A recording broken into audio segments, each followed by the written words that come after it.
Ladies and gentlemen, welcome back to the Breakup Hippo YouTube channel. I'm Bryce, and this is a review for Costume Quest 2, available on Xbox Game Pass. If you like what you're hearing and seeing, feel free to like the video, comment, or subscribe to the channel, or visit us on social down in the link in the description below. Let's get into it. Costume Quest 2 is a refreshing, whimsical experience that captures novelty in a familiar conflict. The simplistic yet creative combat mechanics and unique execution and storytelling make for an excellent playthrough that is worthy of anyone's attention. The execution and premise and game mechanics is what sets Costume Quest 2 apart, albeit posing a familiar conflict.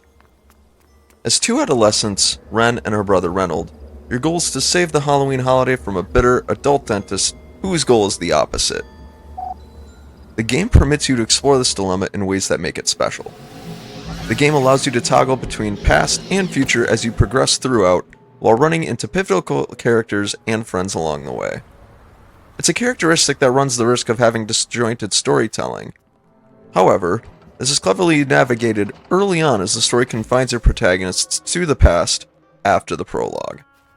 By anchoring you initially, it paves the way for flexibility in gameplay later on. It's a necessary dynamic that aligns with the story and makes the game feel organic and natural. In addition, each time period in the game's story offers a new, exciting playground to explore. This kept the experience refreshing and exciting throughout as we get to meet new characters, unlock new costumes, and conquer new quests. As I progressed to the later stages of my playthrough, I found myself interested in going back and exploring anything I may have missed in previous visits to the time period. Thanks to the maps not being too large in size, I was able to do so easily and quickly without it feeling like a chore to travel. Plus, the game's sprint feature gives traveling added enjoyment, which made the transitions between environments a fun trip. Sprinting is animated in a unique and whimsical way, making even the most mundane of tasks entertaining.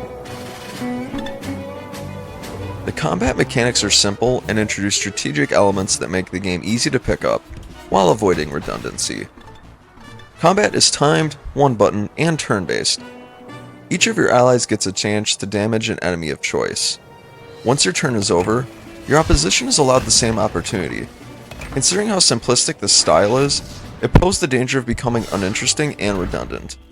However, the game avoids this pitfall by introducing candy-themed, creepy treat cards, and new costumes that you can collect and equip along your journey to save Halloween.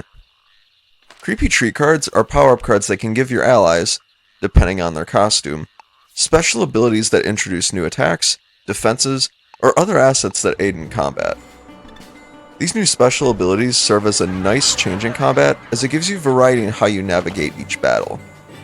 There were multiple occasions where I needed a boost in damage that my costume's typical special attack could not yield. That's where Creepy Treat card came in handy. You can equip up to 3 Creepy Treat cards at a time per battle. Upon their use, the cards have a cooldown time that can last multiple battles thereafter. This avoids making your protagonists invincible and making combat too easy. This dynamic caused me to strategically use each card, adding a little bit more nuance.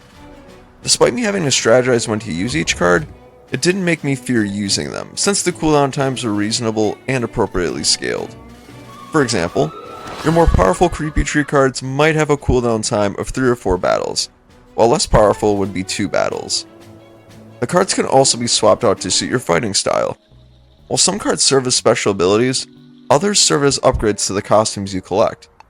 For example, if you find that your candy corn costume is lacking, you can purchase a Creepy Treat card to upgrade a particular costume for the remainder of your playthrough. The benefit the upgrade provides is predetermined by the game, which limits the level of customization the player can employ. For example, a Creepy Treat card can be purchased to upgrade the superhero costume. However, this upgrade is only available in the form of a new attack with increased damage. You cannot upgrade the superhero costume's defense or healing abilities. Although this limits character customization, it encourages the mixing and matching of allies with the right costumes to ensure the best possible outcome in battle. It further added novelty in combat that would have otherwise been repetitive. Although Costume Quest 2 introduces many game mechanics in unique and refreshing ways, the leveling up system is familiar. To level up, you must defeat minions and bosses in combat or complete quests for characters you meet. Once objectives are complete, you're awarded experience, in the form of candy of course, which increases your level. The benefit from leveling up includes more powerful attack or defense turns, which aid in dealing with increasingly difficult enemies as you progress through the game. The scale at which you level up felt appropriately paced throughout, avoiding our protagonists or antagonists becoming too powerful too quickly. However, considering the number of creative mechanics that the game employs, this progression system does not stand out. It was a fine, suitable system that did not retract or strengthen the overall experience. Costume Quest II excels in making a recycled premise a stellar experience that everyone can enjoy. The ability to creatively align your characters with combat-appropriate costumes and creepy treat cards kept combat refreshing and fun consistently throughout the game while avoiding being too complex. Simple tasks such as traveling that feel like a chore in most games were turned into an entertaining ride. The leveling up system lacks novelty, but in no way does it retract from the total experience.